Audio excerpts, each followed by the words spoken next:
Even before the Game of Thrones was a buzzword anywhere, there was a Game of Thrones played in India. And it was not just a struggle for power, it was a fight between dharma and adharma. And that Game of Thrones, or that fight, was chronicled by the genius called Ved Vyasa, and he called it Jai Navacha Itihas, a Itihasa called Jai. Today we know that epic as the Mahabharata, the greatest epic of the world, I would say. They say that there is no human emotion that is present that is not there in the Mahabharata.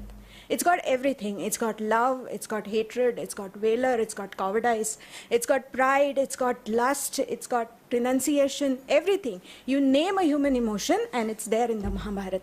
They say कि महाभारत में जो है वो दुनिया में है, और महाभारत में अगर कुछ नहीं है तो वो दुनिया में कहीं पे भी नहीं है. And I'm especially happy that this talk is happening in Pune, because phenomenal work on Mahabharata has happened in this city.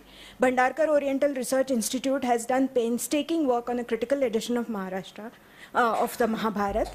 And the Mahabharata is important for us because you see it reflected in our arts, in our culture, in our music, in our paintings, in our crafts, in our architecture, in Hindi movies. And nowadays there are Mahabharata apps and games being played. So the Mahabharata was relevant then, and the Mahabharata is relevant now. And how it is relevant, that Professor Adluri and Joydeep Bagchi are going to tell us today. I request Mayuresh to introduce Vishwa Adluri and Joydeep Bagchi. Professor Vishwa Adluri teaches philosophy, religion, art history and honors at Hunter College, New York. He is an expert in modern reception of ancient thought. He has published numerous books, volumes and articles on Greek and 20th century philosophy, Mahabharata, Orientalism and the Western reception of Indian texts. He holds PhD in philosophy from the New School for Social Research, New York, and Indology from Philipps University, Marburg, Germany, and in Sanskrit and Lexicography from Deccan College, Pune. We also have with us today Mr. Joydeep Bagchi. He is a postdoctoral fellow at Ludwig Maximilians University, Munich. He is a graduate of the New School for Social Research, New York, PhD in philosophy. He has studied at the universities of Freiburg and Berlin. Together with Mr. Adluri, he is the co-author of Ne Science, A History of German Indology, New York, Oxford University Press, 2014. And also Philology and Criticism, A Guide to Mahabharata, Textual Criticism, which was published, which is said to be published by Anthem Press in London later this year. Over to you. Thank you. Thank you for those introductions. So we're going to start the presentation. Yeah. The Vishwa and I want today is with you, because this is a small audience and we prefer small audiences, because then we don't have to so much teach as we can engage and talk about these issues. We have been in India on a very, very busy 3-week book tour to discuss the Mahabharata and our book on the Mahabharata, and now it's slowly drawing to a close. So the teaching part was done, and now what we're doing is sort of the fun part, because we get to engage with audiences outside the university. So everything we did in the past 2 weeks was within university settings or largely academic people, and now we want to just go out and talk to people and see what people think about the Mahabharata and why they would attend on a Sunday evening at 6 p.m. that so many people came out. We have no illusions that you came out for us. We're quite confident that it was the name Mahabharata and the title that still says something to some people, and perhaps the idea of the enduring meaning of the Mahabharata. So I want to actually start there. What did the title, the enduring meaning of the Mahabharata, mean to you? Anyone? That is relevant in all times. Relevant in all times, okay. Yes? Through the centuries, good. Context free. Context free. Context free, okay. Enduring meaning of the Mahabharata. Does anyone know if that title means something more specific? Have you heard a title like that before? The Sanskritists among you, I'm looking at you, and one in particular has been working on this book. Anyone? No, but there's a book with that title. Okay. In 1942, Vishnu Sitaram Sukhtankar, a name you must all know, gave a series of 4 lectures at the Bombay Asiatic Society. And the title of those lectures, or that lecture, was On the Meaning of the Mahabharata. So we very deliberately chose this title, On the Enduring Meaning of the Mahabharata, to sort of broaden the dialogue. The dialogue is now also with Suktankar. How many of you have read this text, On the Meaning of the Mahabharata? Anyone? Raise your hands. So only a few. If you haven't read it, it's a set of 4 very short essays, about 20 pages each, and then compiled into a book of about 80 pages. You must read this book. It's available from Motilal Banarsi Das. It's very inexpensive, very simple and straightforward, and it's a beautiful book because he is talking, as Vishwa and I are trying to do today, he is talking to an audience, not an academic audience, but an audience of people interested in the Mahabharata.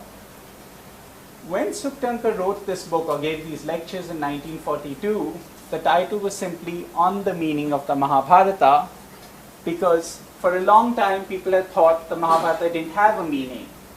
That was the prejudice he was battling, that over 200 years of critical scholarship had reduced the Mahabharata to such a state that no one thought this text had a meaning anymore. It was considered an absurd and a meaningless text.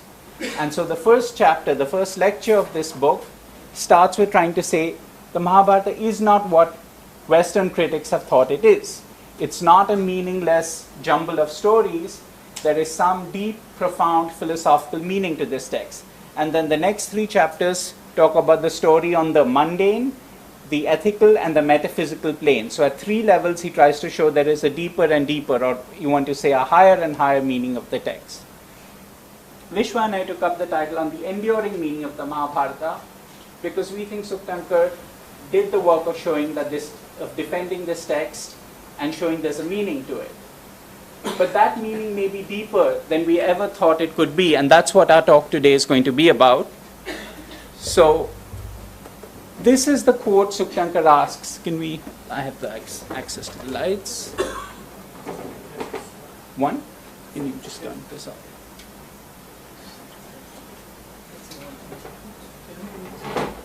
This is the question Suktankar asks in On the Meaning of the Mahabharata. What is the secret of this book of which India feels after nearly 2000 years that she has not yet had enough? She being India.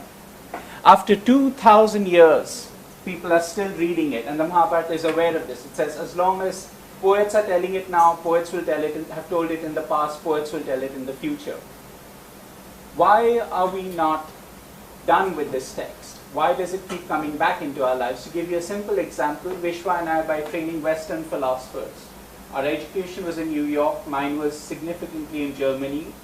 We are experts on Heidegger, Nietzsche, Greek philosophy, and it's the most surprising thing in the world that we should come back to the Mahabharata. It's not something we chose or we sought out, but having reached a certain place in philosophy, suddenly the text found us.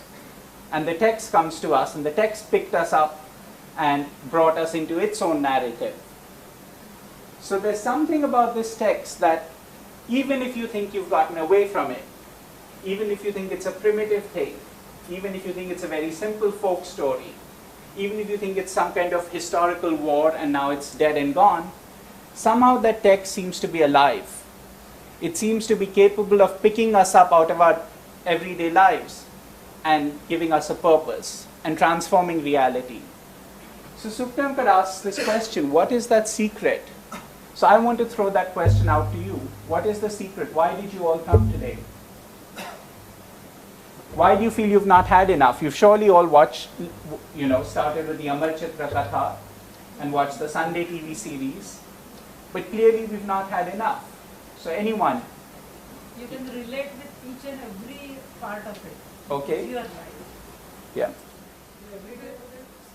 The story that I have read before as a child seems very different as an adult. So there is some other meaning that I keep finding every few years. So okay, is that true of every story? Yes, probably, right? But not every story comes back to us after 2000 years. We've had novels, we've had literature, we've had Sanskrit drama, we've had the entire sort of colonial English-speaking education. We all learned Shakespeare in school, or most of us were forced to memorize Shakespeare. Or Therefore, those scars never go away. Even now in my sleep, sometimes a few lines come back. What about this text? I wanted to hear what you had found, which we had. Oh, okay. Yes. The problems I face today, I think I'm facing them for the first time. Okay. But looking at Mahabharata, somebody has faced it earlier. They have found their way out. So I'm looking at it as somebody has already traveled on the path. So what is the journey? What could be there? Okay. That's why I'm coming. That's why I'm reading Mahabharata again. But to an extent, all literature does that. What is different about this text? Because it is as relevant in terms of sheer human emotions Okay. as it was then. Sheer human emotion. So somehow, you said this at the beginning, somehow the Mahabharata seems to contain a lot more than other texts. Do you all agree? Yes. Is that simply a function of the fact that it's a big book, 100,000 verses? Could be, because it has really no characters in there in any other epic. Okay, so it's sort of equivalent to a large library, right? So we go there to find things and we end up finding it because it's sort of stuffed full of things. But is that the only reason the text keeps coming back to us? There's also Gita. Bhagavad Gita, very good. Which keeps coming to different generations. Okay, so we're not going to answer the question right now. I just wanted to introduce this notion that something about this text is different from other works of literature. It's not just the fact that it's a narrative, it's not just the fact that it has characters that we can relate to, it's not even the fact that it has a lot of emotions or that it is specifically an Indian text, because there are other Indian texts we don't come back as much to. So today's lecture is all going to be about why this text keeps coming back, its enduring meaning, that it reinserts itself again and again into our lives. I'm going to take you through a few sort of approaches to the Mahabharata very briefly, and then Vishwa is going to show you why this text is so important, why it sort of seems to come back into our lives and pick us up. It's something we haven't even thought about, the reason this text comes back, and he will discuss how the text actually creates a kind of machine in which all of us live, that we actually live inside this text. That is why the Mahabharata differs from other texts. It's not a story that just gives us models for understanding, it's the story in which we are all acting. It is the world, the cosmos within which we live, is the Mahabharata. Even now, what we are doing, the Mahabharata is somehow scooped into history and picked up all of us and put us inside its story. This is again a quote from Suktankar. This is practically, according to historical sources, this is the last words he ever wrote or uttered. And here he's fighting against what he calls the pseudo-scientific mood that we might discard this great book. What is that pseudo-scientific mood? The pseudo-scientific mood says the Mahabharata is a book. Books exist. There are lots of books through history. One may be bigger than another, one may be smaller than another, one may at one time have more relevance, one time at another may have less or equal relevance. Books exist in history, so we can identify their authors or the milieu, the environment in which they were written. So the scientists will say, this is a text written in 400 AD or 400 BC. It reflects the concerns of those people at those times. To understand this book, you have to reconstruct their world. So you have to understand this work as a historical work, right? That would be the scientific approach. The critical approach of looking at literature is, when was it written? Why was it written? What did the author want to say? What did he want to communicate? And whom did he try to influence? These are the kinds of questions we ask. Suktankar is saying that if we do that, we would act as though we'd outgrown the book, right? So if we say someone wrote it in 400 BC and he wanted to address some special social situation or something in his environment, well, that doesn't apply to us anymore. We are clearly more advanced. We don't have those problems anymore, or we have a better understanding of the world today, and therefore we can discard this book. It's no longer relevant. Suktankar is going to say something quite different. He's going to say the book is not something we can discard because it is the content of our collective unconscious. What does that mean?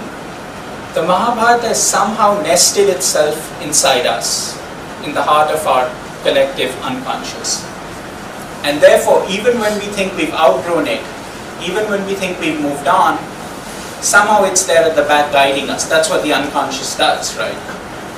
Even when you think you're consciously doing certain actions, impulses and direction is coming from the unconscious. So at some level, the Mahabharata is moving us around. Rather than we being the ones who are picking up this text and discarding it, the Mahabharata is treating us like figures on a chess piece moving us around.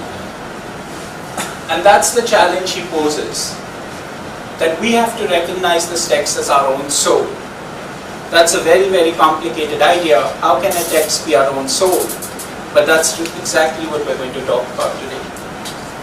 So I promised we would go to some prejudices about the Mahabharata. Before I go to this slide, I have this habit, all my students from Bhandarkar Institute know, I give away the answer and then I ask the question and then I say, oops, I have to go back a slide. What is the Mahabharata? Someone tell me the story in 2 lines. Summarize it.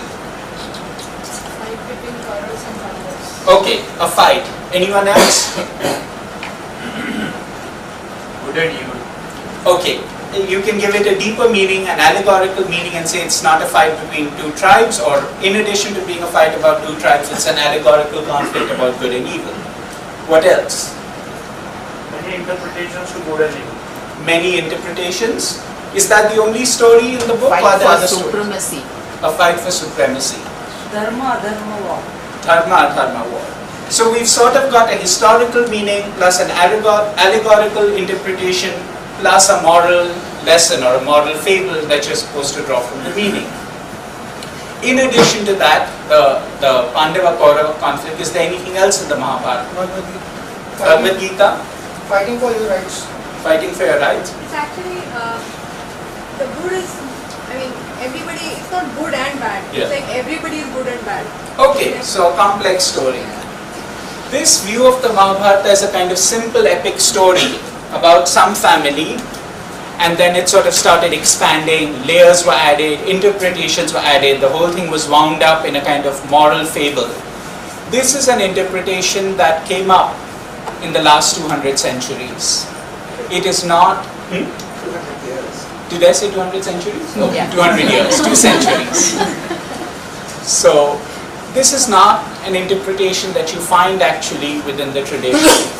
This view that there was a kind of simple original story and then people added things to it. They added the upakhyanas, they added philosophical bits like the Bhagavad Gita, which people mentioned several times. This is a view that was gradually created over 200 years, and it is responsible for the loss of the meaning of the Mahabharata, because when you look at the text like that, it starts to look like every other work in history. It started as a simple primitive story which, 2000 years ago there was some kind of fight between... How many of you have seen the Peter Brook's Mahabharata?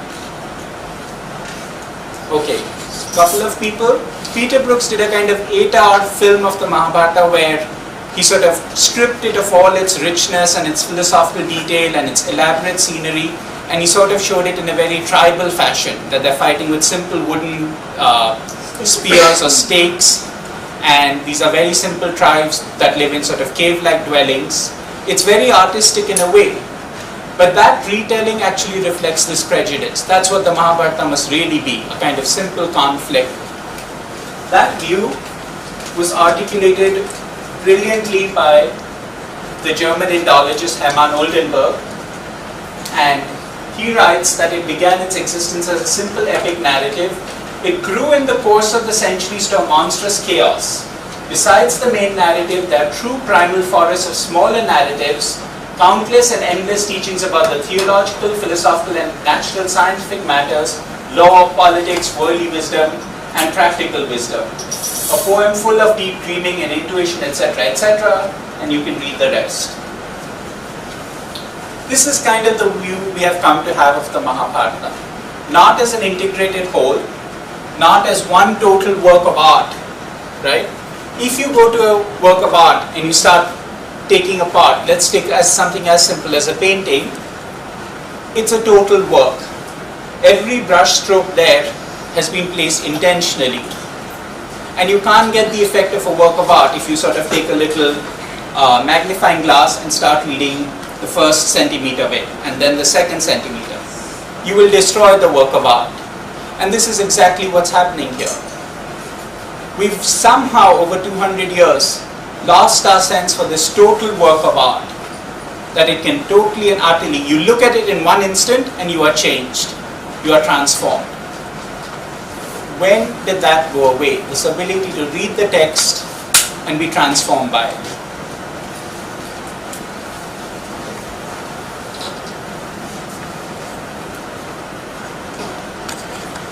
As I mentioned, this view of the Mahabharata is something that came up very, very slowly. It is not a view. If you read the, Jahnavi here is reading the commentators on the Mahabharata, so she knows much more about this topic. But if you even look at the basic introductions of the commentators, the ones I've looked at, they're all convinced that this is a text that is revealing Narayana. There is no doubt about it. Deva Bodha says it is praising Trivikrama. So all the commentators are convinced that this text is somehow a work of art that is in a flash going to reveal to you a theophany. Do you all know what the word theophany means? Do you know what the word epiphany means?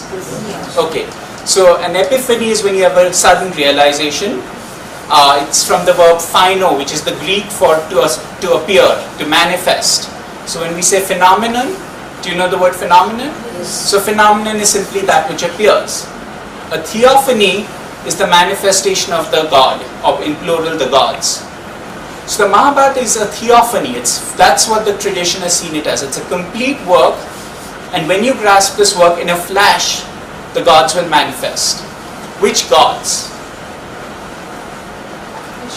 Vishnu, yes, and? It would be all three because they were at the origin. All three. The Trimurti manifests. Who else manifests through the Mahabharata? Indra, Surya. Indra, Surya, Ganesha also at the head of it, and Devi, very important, because in the story of Amba, how many of you know the story of Amba?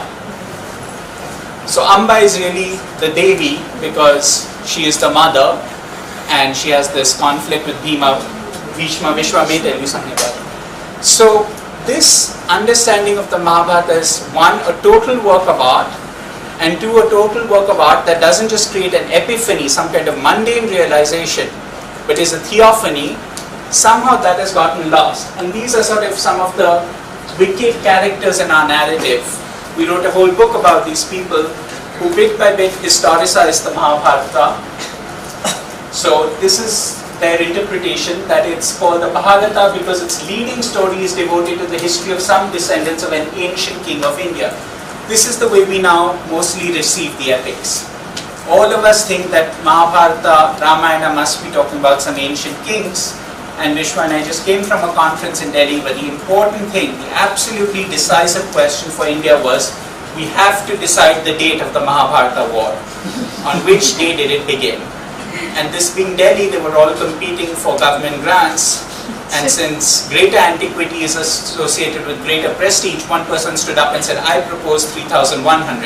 And the next one got up and said 5,100. And the third one said, I'll raise you to 8,000. And finally it's sort of gone to 9,000, 10,000, 16,000.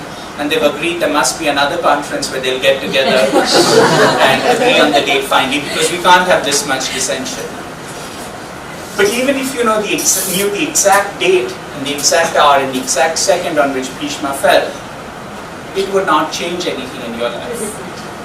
Does it matter? It doesn't matter. And the Mahabharata is not history in that way. Suktankar will actually say it is not, as you saw in the last quote, it's somehow not our past, it's our present, and Vishwa and I go further. We think it's the future.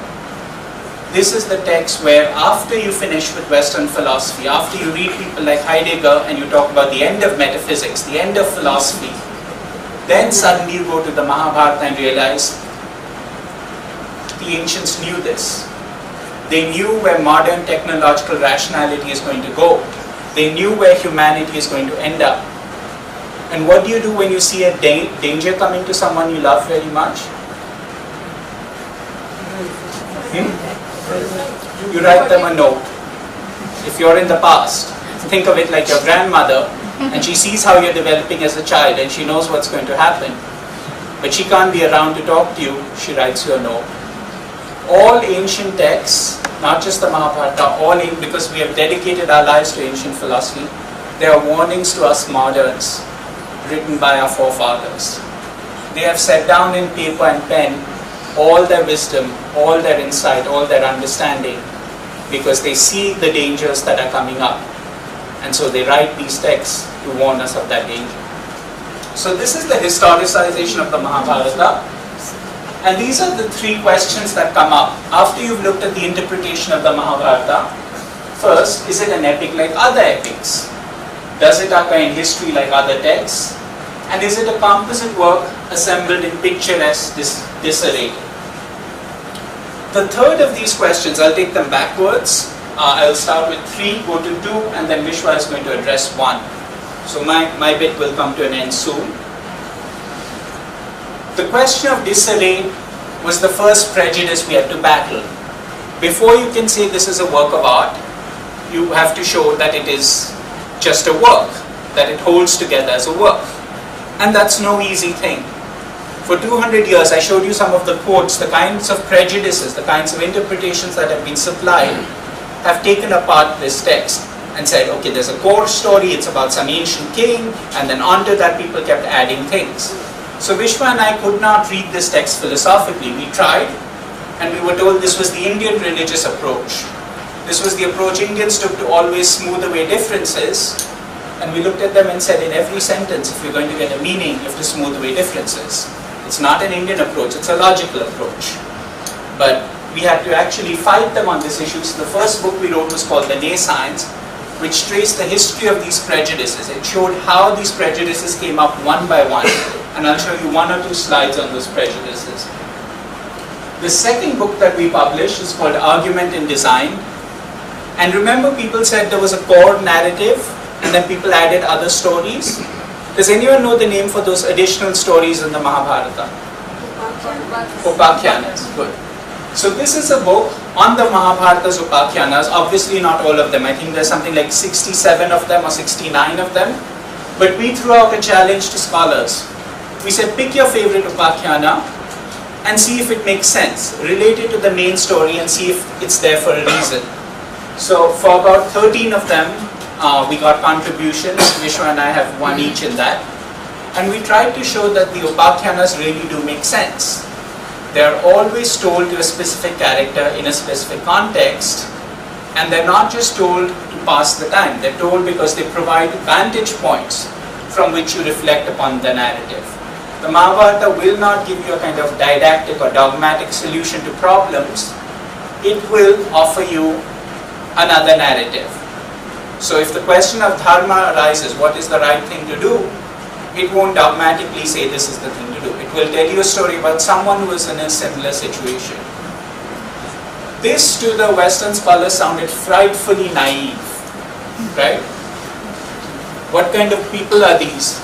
That every time there's a crisis, they sit down and say, let's first make tea. And over tea, let's have some conversations and let's tell stories. And then in those stories, there are characters who are having problems. And what do those characters do? They also make tea. And they tell other stories. So you have this kind of fractal logic where there are stories within stories within stories and nothing seems to be resolved. And you look around at especially if you're German and you're used to a kind of very strict legal code, you look at this and say, this is absurd. There are 2 reasons though for that. First, how many of you have any kind of legal training? Okay, so a few people. Ultimately, even if the law is made as unambiguous and precise as possible, it will come down to a problem of application. Gadamer in his book Truth and Method talks about this. The problem of hermeneutics, of interpretation, is fundamentally one of application. And that is why lawyers do not go strictly by the law, they also look at past cases, right? You try to understand, you try to gather relevant examples. Mahabharata is doing something very sophisticated with dharma. It's not like Manusmriti, it's not going to give you a codified law book, it's trying to understand the problem of application. That's the first reason why you have these upakhyanas. They're stories within stories reflecting on them. But the other thing that happens when you start telling stories within stories is you understand the narrative quality of all reality. All reality is basically a narrative. Just to introduce us, the easiest way, the physical, the empirical way to introduce us would have been to point to us. But that's not what Shefali did. She told you just in a few lines a story about us. And not the name, not the physical appearance, but that little story started telling you something about who we were. Every person tells a narrative about himself and then actualizes that narrative. This goes even to the level of countries. All reality basically has a narrative character. Countries project narratives and then they fulfill them. I'll give you the simplest example because it's something I was looking up the other day. America tells the story of manifest destiny. Have you heard these words? Yes. So it tells itself that it was sort of God-given that it would expand into the West and become this great nation. And lo and behold, after the idea of manifest destiny comes up, what happens? It actually fulfills that narrative. So reality is fundamentally narrative, and these upakhyanas are, by constantly embedding narratives, they bring out that narrated quality of reality. So this was the second book. And the third one, which is forthcoming and is about 1,000 pages of proofreading still to be done, is this one on the Mahabharata critical edition. So I'm going to show you just 2 or 3 more slides about the problems with the historical interpretation. This is the first time, 1837 is the first time, I don't know if you can see 1837 down here. This is the first time a historical interpretation is volunteered for the Mahabharata. The Mahabharata is a collection of old epic poems which have been intentionally added on to the battle of the Pandavas. So what is original is the poem of the battle, then some additional poems were added on. It's not a single old heroic legend. It is not even a collection of historical songs in the genuine sense. Something historical has been preserved without the knowledge of the compilers themselves. So somehow we have preserved this story, and in that story there is a historical story about a battle, but we don't even know it's historical. This was the accusation in 1837 that Indians did not know that the heart and core of this story was a battle. What battle? This being Christian Larsen, the father of anti-Semitism and of Aryanism.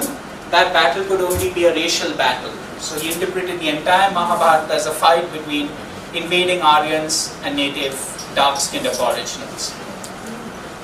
Because of this accusation that, oh look, you Indians have preserved the Mahabharata without understanding the history that is preserved in it, for 200 years, Indians have tried to answer back by saying, no, no, no, we understand perfectly it's historical, and let's provide the evidence. Let's dig up the bones, let's find the painted grey ware, let's find the racial things, and Indians themselves have bought this racial conflict interpretation.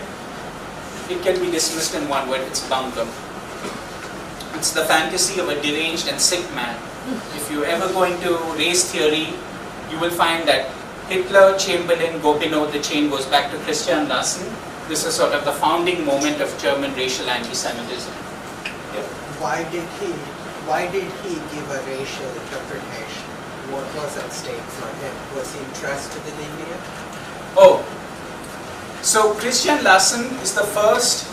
When you study race theory, you will come up with many famous names, but very few people mention Larsen, although Larsen is really the first theoretician of race. He even precedes Gobineau. When Arthur de Gobineau starts writing his book on, I think it is called Essays, it is on the different races of humanity. For historical information, he consults a 4-volume treatise written by this man, in which he maps all the races. From the Vindhya, he says some of them have green eyes and therefore they come from a more advanced race, and some elements of Aryan race have survived, and in South India they are darker, and so on. He provides a complete racial catalogue of the Indian people. Now you would think that Larsen went deeply into the forests of India, examined the hills, examined the tribesmen, sort of made measurements and so on. Right? If someone wrote an entire catalogue of Indic races, Larsen never made it to India. He never left Europe. He was collecting travelers' tales. And whenever they said, people look like this, he already had in his mind a taxonomy or a hierarchy of races, and he just started slotting in this information. So in his mind, or in his 4-volume book, you can really see the discourse of race germinating. This is really where it begins, that there is a kind of hierarchy, there is a value attached to being white, certain characteristics, rationality, the ability to develop science, civilization, these are all associated with skin color. And the second quote, which I won't read, but that has sort of completely shifted and tampered with our interpretation of the Mahabharata. The second thing that Larson did is, how do you go from a text that is a theophany to making it a history? Well, you do something called selective reading. So he starts grading the Mahabharata precisely the way he graded Indian races. He will say that the first part of the epic were narratives from older history, and this is sort of the true part of the Mahabharata. Whatever value is in the Mahabharata comes from this level of its composition. The second category is the cosmogonic and theogonic content and the creation of beings by the Prajapatis that is narrated in the first book. There's a F-I missing there. You see the inversion that is happening? For anyone reading this book, look, where is history occurring? You can't tell a historical narrative. We cannot even tell the story of where we are right now. If I start asking you, where are we right now, someone? Okay, and where is that? And where is Pune? And where is India? What? Asia. Asia. And where is Asia? And where is the world? In the cosmos. So a historical narrative, if it is to be self-aware and comprehensive, cannot even begin unless it begins with a cosmology. If you want to situate us not only geographically or in space, you have to get into a cosmological narrative. We blend that out because no one wants to think of the cosmological dimension, because that sort of puts human life into perspective. What is going to happen to Earth in 5 billion years? What? Hope it's extinct. It will be what? Extinct. Extinct, yes. Sun is going to engulf the Earth. So the sun is going to engulf the Earth. In 5 billion years, our sun will run out of hydrogen. It will collapse in on itself, and then it will balloon into a red giant. It will almost reach the Earth. The atmosphere will evaporate, the rivers, seas will boil, and the rocks will melt. That is the cosmological perspective. It kind of puts a different light on the problem of on the fact that you haven't paid your taxes or that you haven't done your homework. So we forget the cosmological perspective. We sort of eliminate it, we forget about it, and then we take human life incredibly seriously. There are 30-year wars raging between families over the fact that someone did not wish someone on their birthday, or that someone re-gifted a present they'd already been given. So this blending out of the cosmological dimension is what Larson is doing. Not just spatially, but also temporally. If I ask you about your life and I ask you to start following that back, you will find that human history breaks down very, very fast. We care only about the last 30 years of political history. Then there are a few vague details we know about 200 years. And maybe we go back 1,000 years or 2,000 years. And eventually it all just becomes, first it becomes geology or botany or biology, then it becomes geology, then it becomes physics, and then it becomes astrophysics. Human history can only be maintained. The privilege of history, which we witness everywhere in the humanities, can only be maintained through a massive act of self-denial. And that's the delusion in which we live. And that's the delusion the Mahabharata challenges us to break with, when it starts the story with creation. And third and final, he takes out the Bhagavad Gita and all these philosophical things. So not only is there no way into the narrative, look at the way these two work. This is how you come into history, through the cosmology, right? This is how you get out of history, through becoming philosophical, through realizing I am more than this history, I am more than this body, I am more than my time. who am I really? So you come into history by forgetting the cosmological, you remain trapped in history by forgetting the philosophical exit, which is provided in the Bhagavad Gita. I think he mentions it specifically. So what is left? History, only history, pure history. Who would do such a horrific thing? Who would trap you in history? Somebody who doesn't want you to basically think of the greater picture. Right. Someone who does, why would they not want you to think of a greater picture? Maybe they have an intention of conquering. Okay. Good. Conquering, what else? Maybe because they are trapped in history. Because they are trapped in history themselves, willingly or unwillingly. So let's say I am told, I go to one of those palmists or those parrots that pick out your fortunes, and he says, 10 years from now, everyone around you will give you $1 million. Right? And in 10 years from now, your life is going to be perfect, you're going to be saved, you're going to be fantastically rich, and everyone around you is going to have to hand over all their money to you. Would I have an interest in trapping people in history? If they went and read the Bhagavad Gita, I would snatch the book from them and say, no, no, no. 10 years later, you can do what you want. But you're going to remain trapped in history until you hand over what is going to ensure my salvation. So this need to trap people in history, this need to make history all important and all conquering, it's coming from a very specific place. It's coming from the experience of someone. I've given you a very simple example. Someone who has some expectations from history. Right? Do you see that? Only someone who is expecting to get something out of history and to get something positive out of history, and in fact to be saved in history, is going to insist on history.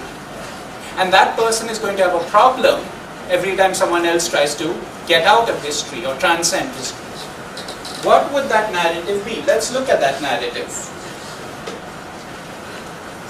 This is biblical history. We'll come in a second to why these conditions, why specifically in Christianity, history became all important. But this is kind of a map of how creation begins. But if you're Christian, not even the creation stories matter. They're already only in the Old Testament. The whole direction of history is now moving forwards. Right? So creation is put aside. It's happened. It's common to everyone. But the really significant event, the events that are going to give history meaning, is this one and then this one. Christianity creates a vector for history going forwards. And it creates an experience. That experience is known as anticipation or awaiting. Exactly as I was awaiting these 10 years to have all my dreams fulfilled and to get all that money from you, Christianity is awaiting something that is known as the second coming of Christ. And at this moment, the good and the damned, the saved and the damned will be separated. I don't have a slide for you, but you all know the beautiful vision Michelangelo on the Sistine Chapel. Have you seen the drama of how certain people are being hurled down and others are coming up? So that is the event of the Last Judgment, and that is what all of history now is looking towards. Christianity really pulls. This is a painting by Matthias Grunewald. It's the Isenheim altarpiece. And you see how the historical figure of Christ, as a human, not as a god, not as someone who is transcending history, but someone who himself has descended into history, been broken and trapped by it. And this is John pointing out, and the sentence which you can't read here in Latin, he is pointing to the fulfillment of his prophecy. And Mary here has sort of swooned and fallen. It is one of the most dramatic representations of the crucifixion. And although the person who painted it is a Catholic painter, and this hung in the Abbey or the Hospice of St. Anthony, all Protestant theologians picked up this painting. Tillich picked it up, and Karl Barth picked it up, and they said, this painting really is the heart of the Christian message. This painting represents Protestantism, because it is no longer the God of the ancients, no longer manifesting in his splendor, in his potency, but this broken figure. This is what really happens. This is why world history becomes important. Every culture will now be sucked in. In some way, every culture will have to join in this finger. If you want to know where we are located historically, we have been located somewhere here. That all events, all cultures, all histories are somehow pointing to this event. That is why Mr. Christian Larsen insists on the historical. Somehow everything, every little event, every text has to be pulled into an overarching historical narrative that will point towards one event and one event only. Does anyone know what that history is, the term for that history?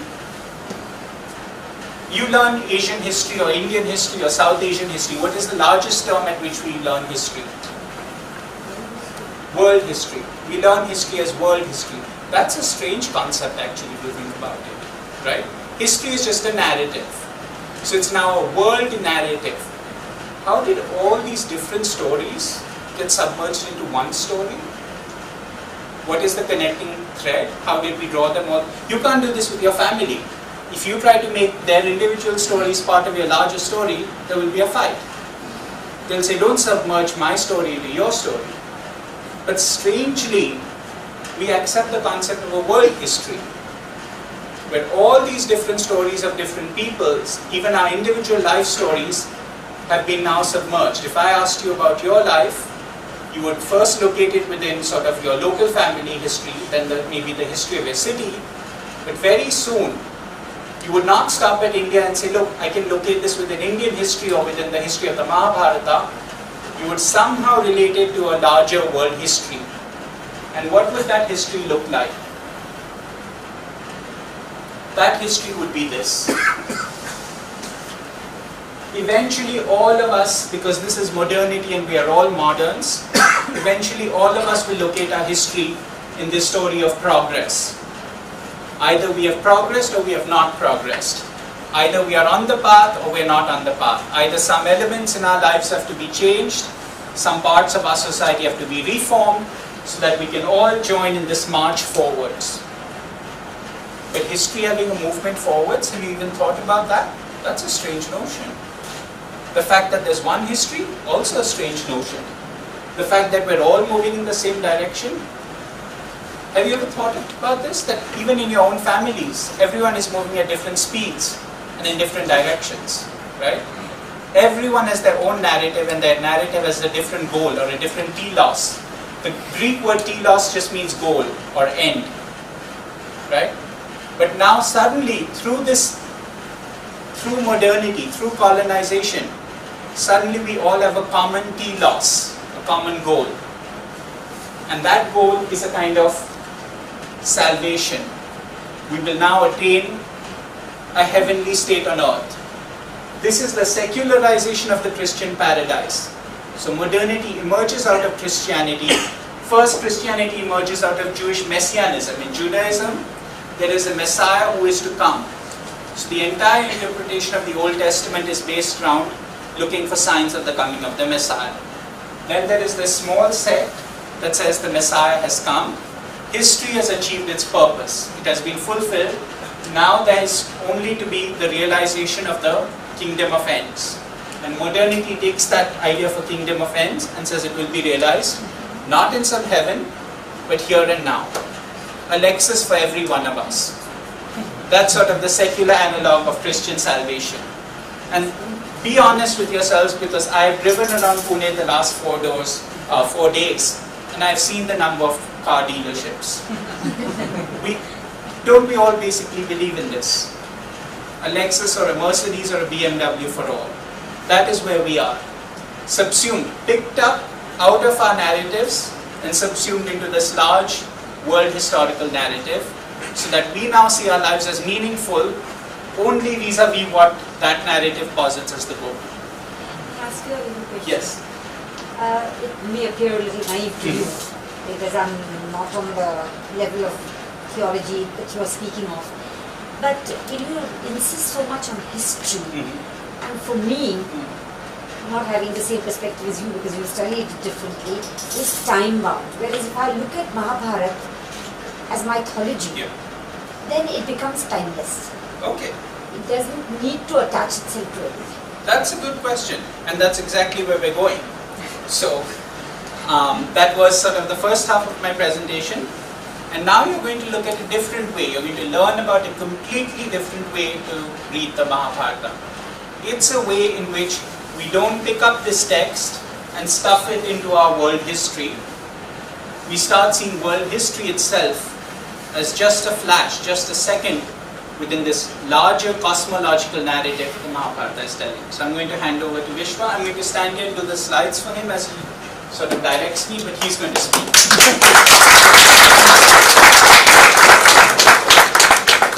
Thank you very much. I hope you can hear my voice. It's not as trained as Joy's voice, but I have something to tell you. So this history is like an earthworm. It begins in Genesis and it ends in the coming of Christ and the fulfillment of the promise. And all humanities will arrange all of reality along the segments of this earthworm. Is there any doubt why humanities are dead?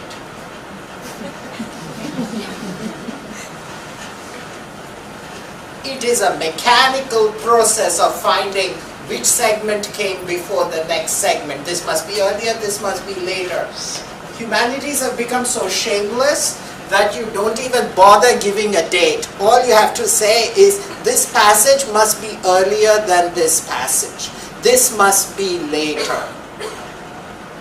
So there is an intellectual laziness, there is a lack of application of intelligence, and there is a mechanization, a technology of method that we use in humanities.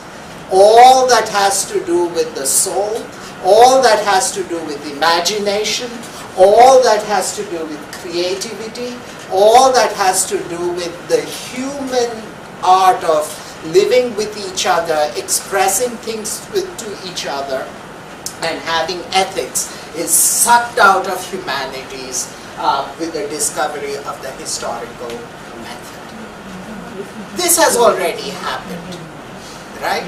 I mean, no intelligent person will want to study humanities when they could go into science. It is only if you do not have the grades to go into science. And this is the greatness of India, that in India we've discovered the end of humanities already. Here, you really have to apply to medical school and fail. You have to apply, then you apply to engineering and fail. Then you at least apply to IT and fail. And then you wear a chola and show up for that humanities class. Not that bad. It is practically a joke, but that is the wisdom, because Indians will continue to read the Mahabharata, but they will not value humanities in this form. Machine? Yeah. So first let's go to what do we know. So for humanities to exist, we have to ask two questions. What do we know, and what ought we do? How do we know anything? Whatever is created in the world, we know through perception. This is perception. And through what is perceived, we create a worldview, which today is historical. The Greek word for perception is aisthesis. Aisthesis means to perceive. So the world of perception is somehow naively confused in history as reality. Now, is history happening on Pluto or not? Yes. Is history happening on the moon or not? Not in the European sense. Any sense? Why? What is missing? Man.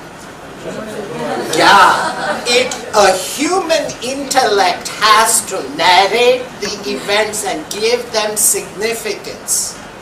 Without that intellectual throwing of light, there is only dark events, events without meaning. When you look at history itself in the humanities, what is subtracted out of it? Precisely that human element. We say that poem was written on such and such a date. Were you there to see it? And why are you telling me this? What should I do with this information? It is precisely the subtraction of the human intellect. In the story of history, it is the story of the intellect that is constantly subtracted. Therefore, history can only give us a cadaver. It can only give us death. It can only give us meaninglessness. It can only give us nihilism, which arrived in Europe, as Nietzsche pointed out. In 20th century, we arrived with, we can't know anything, we suspect everything, and there is a profound loss of ethical structures. So in World War II, the greatest evils were perpetrated across the world, in not just the Holocaust, but also the communist revolution. So we are now at a place where we do not have values and we do not have ethics. So therefore, we need a text that questions these things.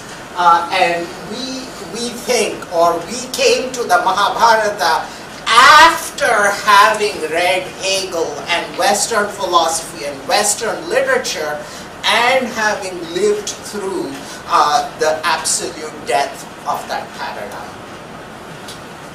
Next. What do we know? What is real? The question of reality gets thrown up in the 20th century, 21st century, especially with virtual reality. Correct? So the question, science now is able to manipulate external reality to such an extent that the question of what is real becomes an important question. How do we know anything? Through perception. But Vyasa and the ancient Indians already questioned perception, aesthesis, and they presented reality as itihasa, which is an aesthetic object. So, unlike the ridiculously naive view of presenting reality as history, they presented it as itihasa, as if it were a story, a meaningful narration, a work of art. What is a work of art lit by? The human intellect and human purpose, the human design and the human element, the ethical nature of art. Art is always ethical. So now the Mahabharata will say, will do something really strange. To explain that, I first have to show you a machine. Yeah. No. Suppose this is your brain and there are 5 electrodes connected to a machine, and visual data is given to me as if there were an ocean. Olfactory data is given to me, so I smell a sea. Tactile information is fed into my brain as if I'm in the sunshine. Then this brain would, because of the computer, imagine that it is a person on a beach. Do you see this?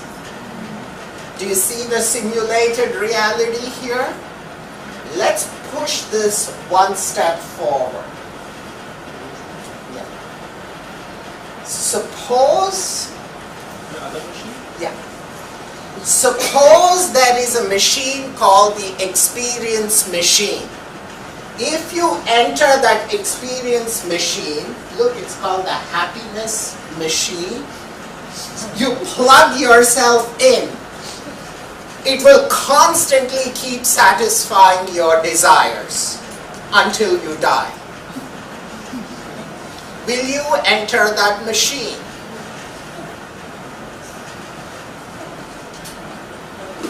Think about it, that you're looking for a job, or you're looking for meaning, you're looking for a life, you want a comfortable job, a comfortable old age, you do not want any joint pains or back pains, you do not want any breathing troubles, you want to breathe pure air.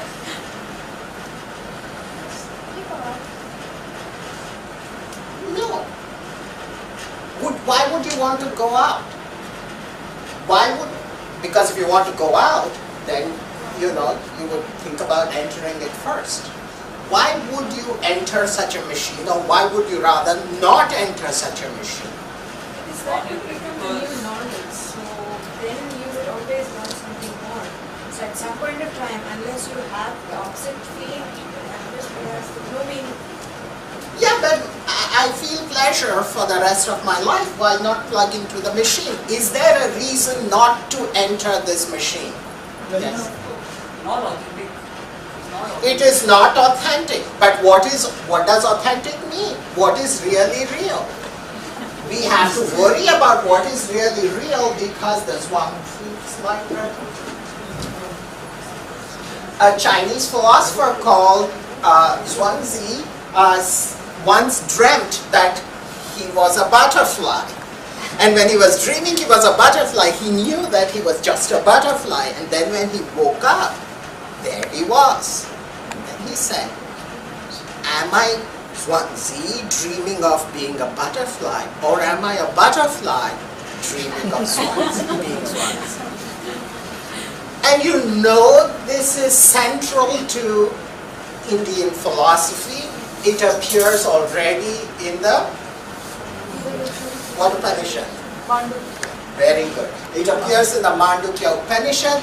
Once there is a dream world, and I already have this altered sense or alternatives to this reality, the question of what is really real comes up in such a way that perception is no longer sufficient to guarantee my sense of what is really real. What do we So, need? What do we need then, more than perception? Exactly, and that is what the Mahabharata will want to teach you. Because the entire human history, or all the things you know, not just events, but also imagined events, all that is scooped up, and Vyasa creates an experience machine. Once you enter the Mahabharata, you are living not just your life, you're living all the possible iterations, all the versions of what a life can be in that experience machine. So, if I have to enter into the Mahabharata, if that experience machine has to be pedagogical, meaning that there is some purpose to it, that's why I enter it, and that purpose is both knowledge of what is really real, as well as what I ought to do, i.e. ethics, then the experience machine will serve some purpose. I will learn in that experience machine how reality is, and I will know what is important and what I ought to do. And when I exit that machine, that literary machine, I enter this perceptual machine called the universe. And I will know what to do. Do you see? If I just live on the historical level, the possibility of ethics is zero. But so it is not this way that the Mahabharata is a work of art that imitates the universe. It is a universe that will reflect the world. Do you see this? It will reflect the world and make it meaningful. It is almost as if all the perceptual reality is taken up like a hologram and plotted in a three-dimensional dharma field. And that dharma field will tell you what is really real and what you ought to do. This means that there is only one text that is relevant to humanities today, and that's the Mahabharata. Either humanities teach the Mahabharata or they close shop and go home, because otherwise they're just there to take your money.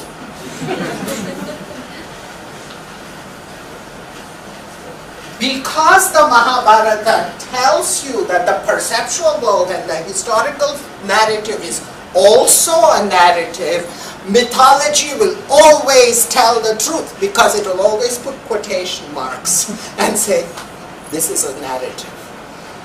History will always lie, because history will always suppress the fact that it is just another perception. Do you see the value of between mythology and history? History is always a lie, a falsification. Mythology is always telling the truth. And therefore Plato, whenever his dialogue moves dialectically to a certain level, will immediately tell a story, a myth. The portions, the myths in Platonic dialogue are the most philosophically profound segments. And that's where Joy and I first began to realize the importance of Mahabharata.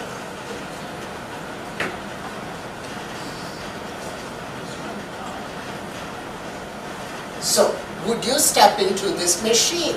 The answer is no, because you want something authentic. But what is authentic is precisely our ethical self, our dharma self. It is for the sake of dharma that one should not enter this machine. You don't feel that that's ethical, but you won't enter it already because you know pleasure is not sufficient. And that's the beginning of ethics. Pleasure is not everything. So I will come to this machine, I will be tempted by it. Like you, I'd say, if I could go into it for half an hour and have my pleasure and come out of it, but then this is not an experience machine, it's a spa.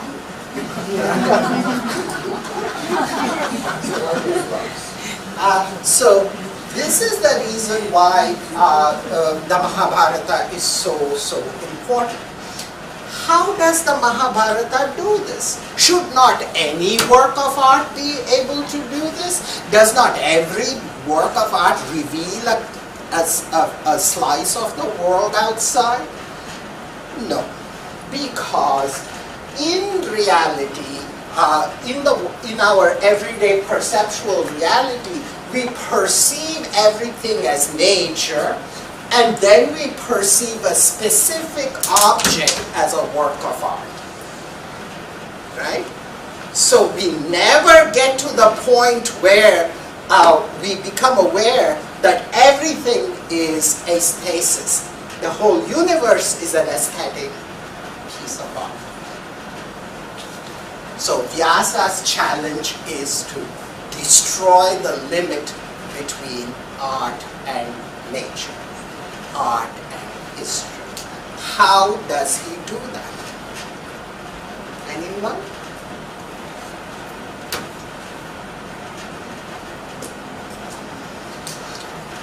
The Pandavas and Kauravas are whose children?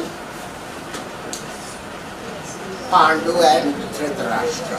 Pandu and Dhritarashtra are whose sons? Vyasa's. Wait a minute, Vyasa is the author. Right?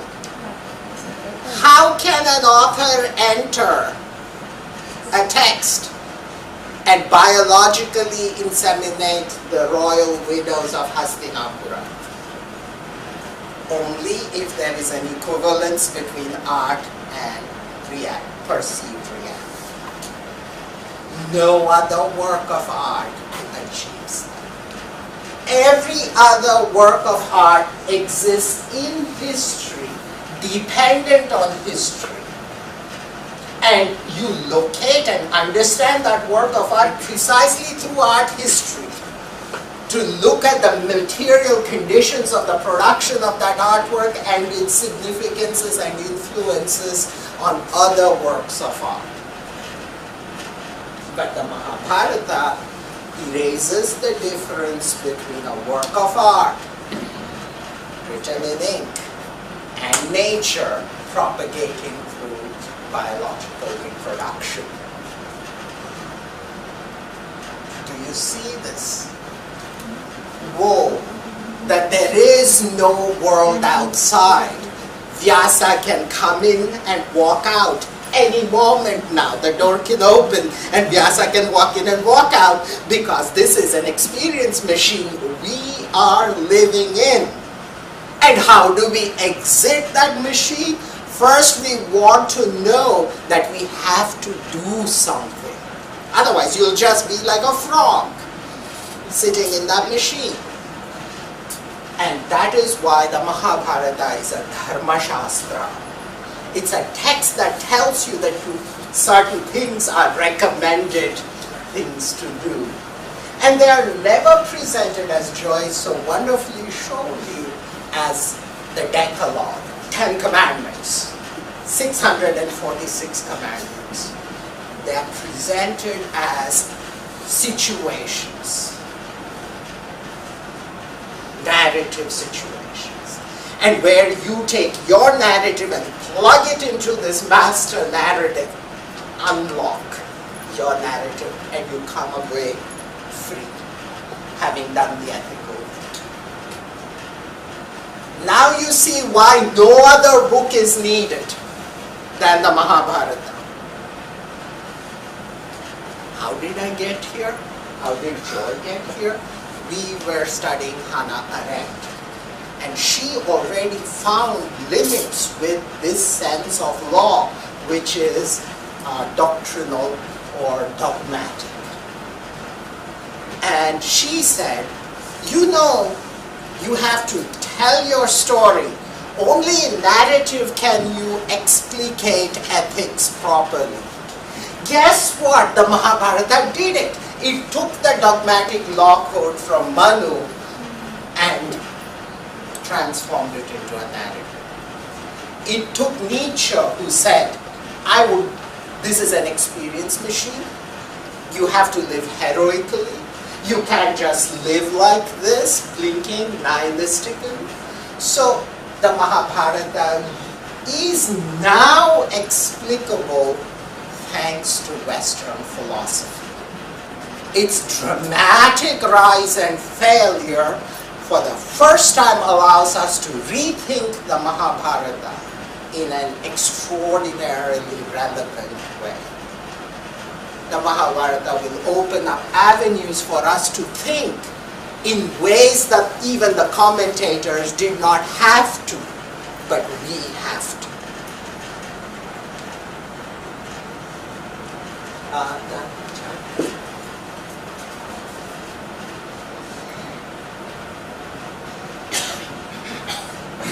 Dharma in the Mahabharata is provided in a very complex way. It is like the skeleton of the book, and its map will give you the logic of the whole text, how the text is given. So it took me a long time how do you translate dharma, anyone? What meaning do you give to it? Duties? One that holds together. One that holds together. How? Through a purpose. Right? Through its excellence or through its purpose. So the virtue or the dharma of a horse is to be a good horse, fast, strong, and so on. The dharma of the sun is to shine. The dharma of a cow is to give milk. The dharma of the planets is to go in an orderly way. For humans, we have the additional sense of ethics. So that is provided in the Mahabharata in this way. There is Nivritti Dharma, or get out of the cycle. So this is really real. Get out of the experience machine. Think beyond the perceptual. Then there is Pravritti Dharma, or the Dharma within the machine, within the universe, which has electricity and the perceptual apparatus, physical laws. And it also has normative dharma, which is macroscopic, microscopic, and mesocosmic. Macroscopic has to do with the world. And there, God will intervene in terms of avatarana and paravatarana. But all avatars are placed in pralaya moments and junctures. At this time, the one purpose of Narayana, in every avatara, Mother Earth will go to Vishnu and say, I am burdened, unburden me. Vishnu will give the assurance that he will heal the earth, take care of the earth, save the earth, unburden the Paravatara. From the earliest, when he will uplift Mother Earth in Varaha, this is of extreme importance to us in climate change times, ecological consciousness, and so on. Microscopically, what as an individual, what I have to do, there is a swadharma. Right? If I suddenly woke up and said, I want to be a politician, I am breaking my swadharma. It's not something I'm equipped to do. And if I try to do it, well, you see what's happening with Trump. It's a clear example of how bad stuff can happen if you do not obey swadharma. In the minimum sense of, do I have the capacity to do so? So one of the biggest ethical things I'm doing for this planet is, I'm not running for office. Because I don't have the training, I don't have that intelligence, I don't have that imagination, I don't have that skill set. Then, mesocosmic dharma, meaning societal dharmas, these are complicated and flexing. They are yuga dharmas. What should the government do? What is Raja Dharma, what is Abad Dharma, what is Varnashrama Dharma, what is Kula Dharma, Jati Dharma, Stri Dharma. So all these dharmas are thrown in. These are negotiable. These belong to the law of the land. So if I live in America, I have to obey the American Constitution. Swadharma, I have to listen to who I am and obey. And I have to always take care of the earth. Notice that the avatara will save me not by snapping a finger, right? Krishna does not stop the war. Krishna does not save Arjuna. There is no place where Arjuna will go to heaven or so quickly from the battlefield. He's given a philosophical discourse. Knowledge alone will save. Why? Because knowledge alone will explicate the problem of a perceptual world and its irreality. We get this point. So, what are all our gods? They are odd blinks in the experience machine. Suddenly, there is an elephant head god who's sitting and writing everything. Ganesha. Who's heard of such a thing? Vishnu, blue, really? 4 arms? So, those cognitive manipulations will reveal the creativity and the intelligence that is saving us. And that is how the supreme light of lights will manifest itself in this perceptual machine. That is how the gods live in the Hindu imagination, as beacons that say, wake up, this is a perceptual. Something is strange here. Look, I'm a kid that's eating mud. Krishna eats mud. And his brother goes and says, Mom, Krishna is eating mud. And Yashoda says, did you eat it? No, I didn't eat mud. And then, when Krishna opens his mouth to show her that he really didn't eat mud, guess what? All the universes are there. All the mud that can be eaten is there. And suddenly, if you have Shraddha or philosophical imagination, you look at it and say, let me think about this. Suddenly the cosmological, the trans-historical, the ethical, everything that is not fitting into the perceptual world appears. There is a rupture in the matrix because you see the movie Matrix.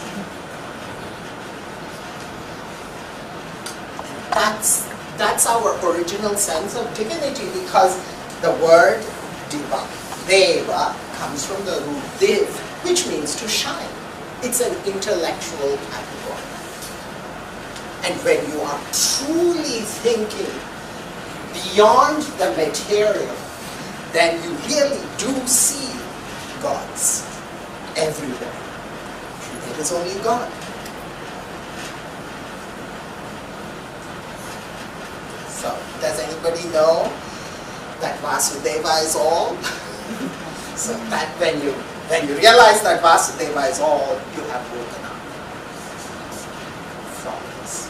Yeah. So, cognitively and ethically, pedagogically, as going beyond the absurd earthworm history.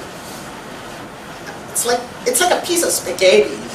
History is like it's in a plate, and you're like, here everything began, here everything is ending, and you're constantly looking for the end. You're waiting for the end, and if the end is not coming, you're causing the end.